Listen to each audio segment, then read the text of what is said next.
এখন আমি আপনাদেরকে পড়ে শোনাই যে BNP note of dissent actually কি বলেছে।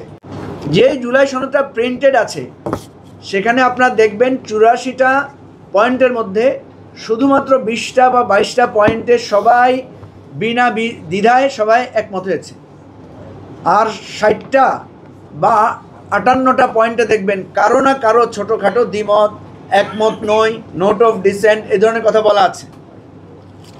এখন আমি আপনাদেরকে পড়ে শোনাই যে BNP note of dissent actually কি বলেছে।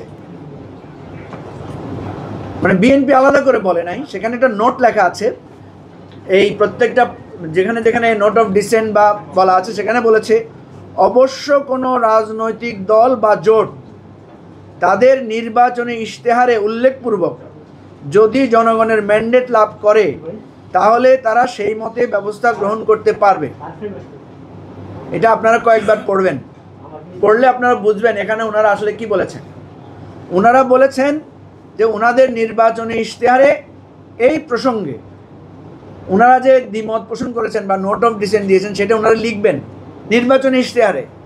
অ্যান্ড দেন পিপল যদি ওনাদেরকে রায় দেয় তাহলে ওনারা এটা পার্লামেন্টে এই বিষয়ে ওনারা যে মতামত দিয়েছেন সেটা ওনারা বাস্তবায়ন করবেন। কথা বুঝতে পারছেন?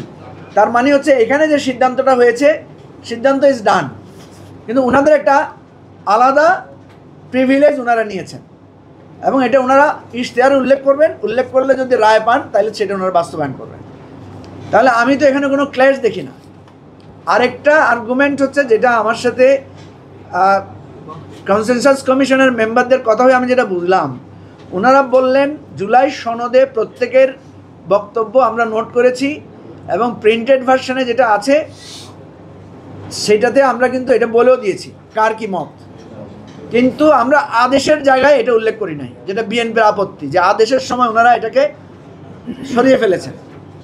ওনাদের আর্গুমেন্ট হচ্ছে কোনো আদেশের সময় কারা নোট অফ ডিসেন্ট দিয়েছেন, কারা পক্ষে ছিলেন, কারা বিপক্ষে ছিলেন এটা উল্লেখ করা হয় না।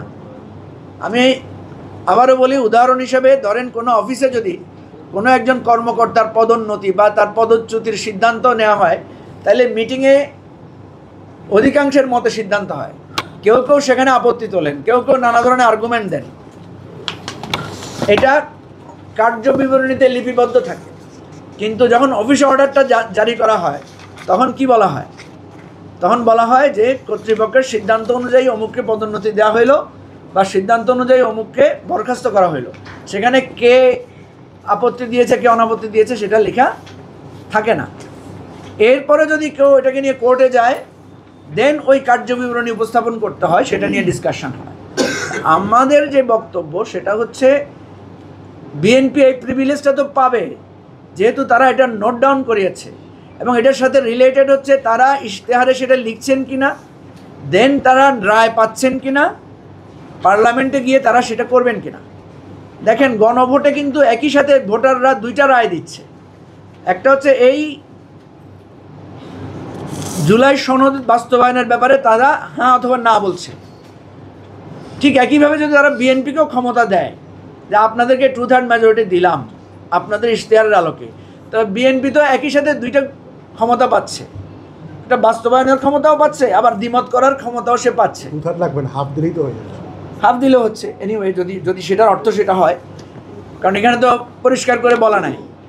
তাহলে আমি তো এখানে কোনো বিরোধ দেখি না। পার্লামেন্টে যদি আপনি বা কনস্টিটিউয়েন্ট অ্যাসেম্বলিতে যদি বা কনস্টিটিউয়েন্ট পাওয়ার পাওয়া সংসদে যদি আপনি মেজরিটি পান তাইলে তো আপনি আপনার ব্যাখ্যাটা সেখানে অ্যাপ্লাই করতে পারবেন।